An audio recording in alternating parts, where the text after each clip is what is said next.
Today I'm going to be talking about the Vigil.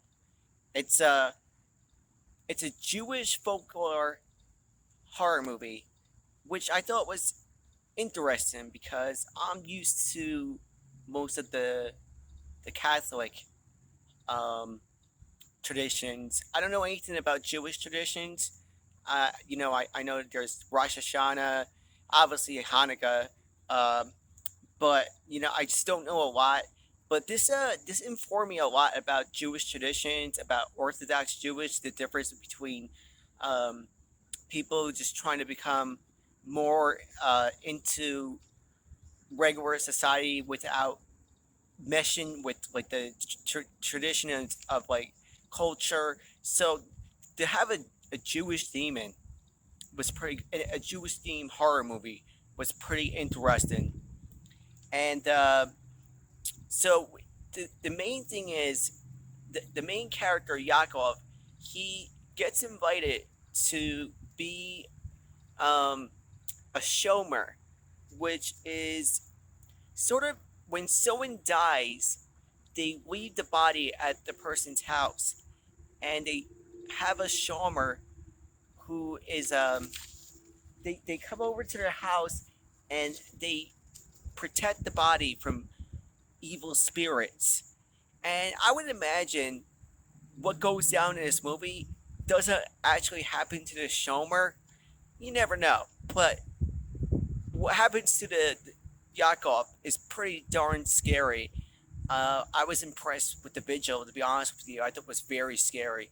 Uh, it spooked me in some spots, and I was watching it on my little laptop, and there's a scene where Yakov is watching this old footage of the formerly deceased body, and he's recorded himself before he dies about how he's been in spirits and this demon that's like sucking the life out of him from a past um, grievance that's been tormenting his whole life ever since the Holocaust. So since he was a Jewish child in Nazi Germany, it's been just kind of soaking at him all these years, and it's like a demon on his back.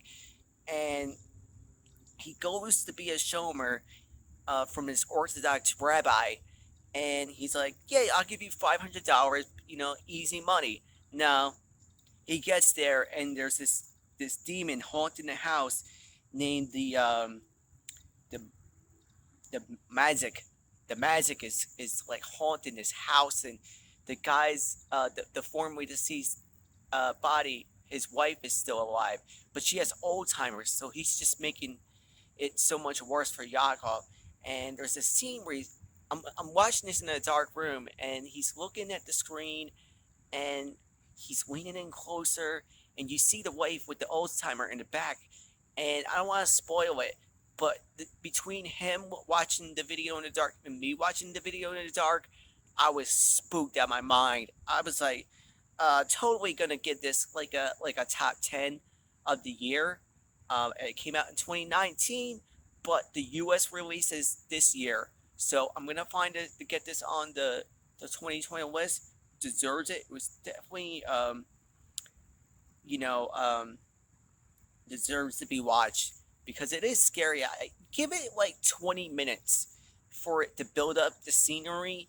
Otherwise, you're just gonna discard it as a regular haunted house movie. Um, it gets better. It's like one of those roller coaster rides, and then once the demon stuff starts happening, then it's gonna spook the pants off you. I give it a 8.5 out of 10. I was gonna rate 9, but I think because of that slow build up, it's not a slow burner.